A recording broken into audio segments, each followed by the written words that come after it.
Here's something that will genuinely mess with your head. There were massive, incredible, almost unbelievable animals walking this earth just 300 years ago. Not thousands of years ago, not during the Ice Age, not in some prehistoric era you can barely imagine. Just 300 years ago.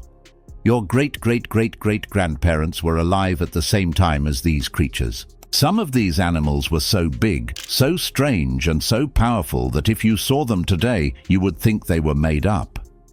But they were real. They existed. They breathed. They ate. They lived on this planet alongside humans. And then they disappeared. Not because of some natural disaster, not because of an asteroid, but because of us. Because of hunting, because of greed, because of carelessness, and most people have never even heard of them. That changes today, because these giants deserved better, and their stories need to be told. If you're new here, hit subscribe right now. We tell the stories that history forgot. And smash that like button if you're ready to meet some of the most incredible animals that ever lived. Let's get into it.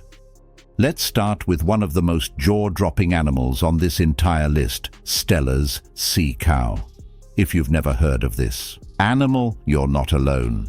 And that's exactly the problem. Stella's sea cow was a massive marine mammal that lived in the cold waters of the North Pacific Ocean around the Commander Islands near Alaska and Russia. And when I say massive, I mean it. This animal could grow up to 30 feet long and weigh as much as 10 tons. To put that in perspective, that's heavier than most large trucks.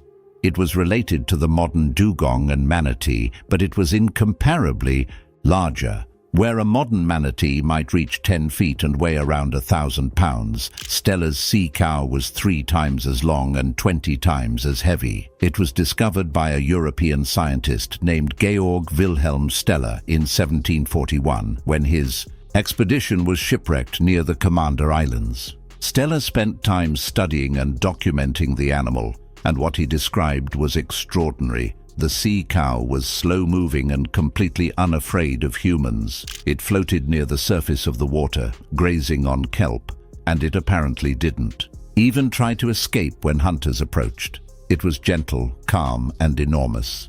Stella noted that the animals seemed to care for each other. When one was injured or captured, others would gather around it and try to help. He wrote about it with genuine admiration, and then humans destroyed it completely.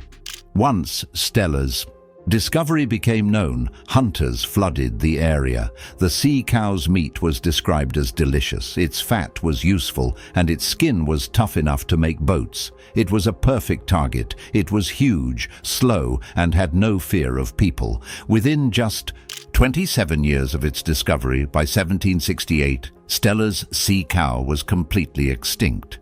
An animal that weighed 10 tons, that had survived in those waters for thousands of years, was wiped out in less than 3 decades. 27 years. That's all it took.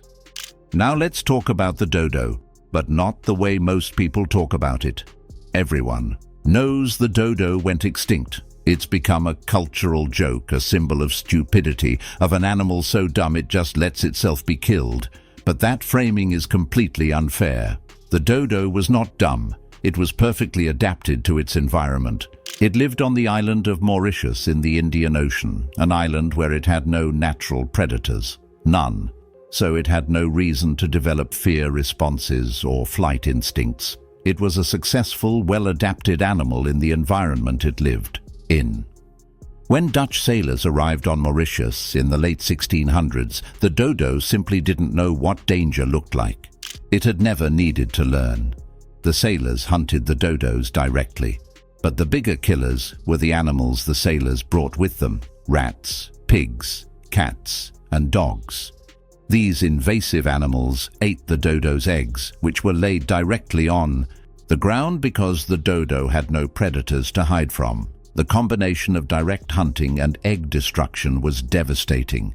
By 1681, the dodo was gone. An entire species, unique to one island, was eliminated in less than 100 years of human contact.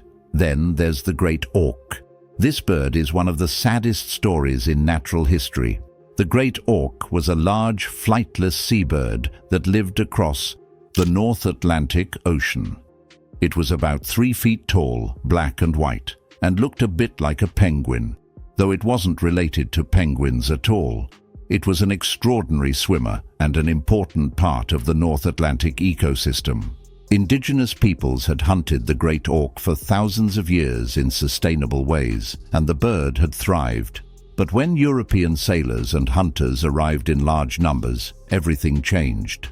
The great auk was hunted for its meat, its fat, its feathers, and its eggs. It was slaughtered on an industrial scale. Entire colonies were wiped out in single hunting expeditions. And like the dodo, the great auk had no fear of humans. It nested on rocky island shores and couldn't fly away. Hunters would simply walk into colonies and club the birds to death by the thousands. By the early 1800s, the great auk was already critically rare.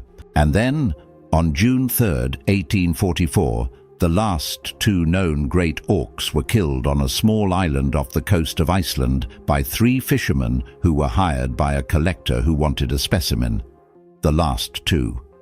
Killed for a museum piece. Let's also talk about the bluebuck. The bluebuck was a species of antelope that lived in South Africa. It was a beautiful animal, medium-sized, with a distinctive blue-gray coat that shimmered in the sunlight. When European colonists arrived in southern Africa, the bluebuck was already limited to a relatively small area in the southwestern Cape. It was hunted heavily by the colonists, and its habitat was taken over for farming. By around 1800, it was gone. The bluebuck has the grim distinction of being the first large African mammal to go extinct in historical times. Only 4 stuffed specimens survive in museums around the world. 4. That's all that's left of an entire species. And then, there's the story of the aurochs, the massive wild ancestor of modern cattle. The aurochs was an enormous bovine that stood nearly 6 feet tall at the shoulder and had huge, sweeping horns. It was the animal from which all domestic cattle are descended, and it once roamed across Europe, Asia, and North Africa. Julius Caesar wrote about hunting aurochs in the forests of ancient Germany. Medieval European nobles hunted them as a test of bravery and skill. But as forests were cleared for farming and hunting pressure increased, the aurochs population shrank and shrank. These animals were real, they were magnificent, and they deserved better than what they got. If their stories moved you even a little bit, please hit that like button. It helps this channel reach more people and spread these stories further. And if you're not subscribed yet, join us right now. Turn on notifications so you never miss a video. These stories matter, and we're going to keep telling them. See you in the next one.